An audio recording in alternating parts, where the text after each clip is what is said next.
Kanina ko pa kayo napapansin dalawa. Mabait-bait ng dalawang batang to. Meron kayong tigis, ha? Suot nyo.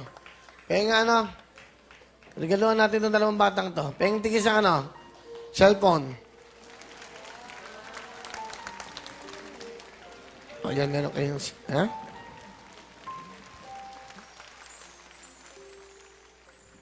Para pag uwi nila, masaya sila. May regalo. Di ba ang bata, pag may regalo, pag uwi, masaya-masaya?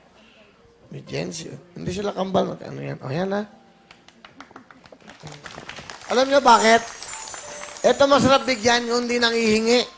Nakatingin lang, nakikita mo yung kaligayahan sa bibig na sa mukha nila. O, meron kayo tig 1,000, ha?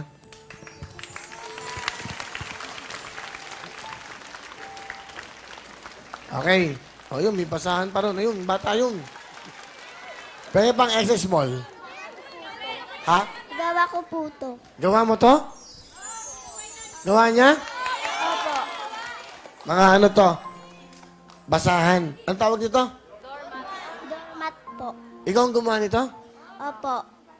Ang galing mo naman. Ilan taong ka na? 10 po. Sige, suotan mo. Akin mo, sa'yo na yan. Pakibigay nga. Ang bait naman, galing. Ay, magkakasama kayo. Payatas ba kayo? Salamat, ha? O, gawa po ng... Ano pangalan mo?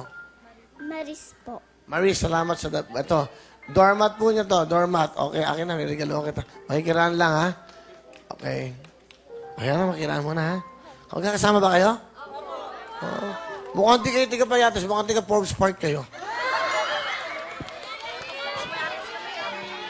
May cellphone. Bigyan mo cellphone. Halika, para may puhunan ka.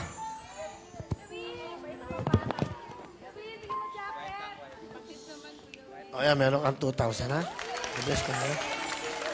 Ha?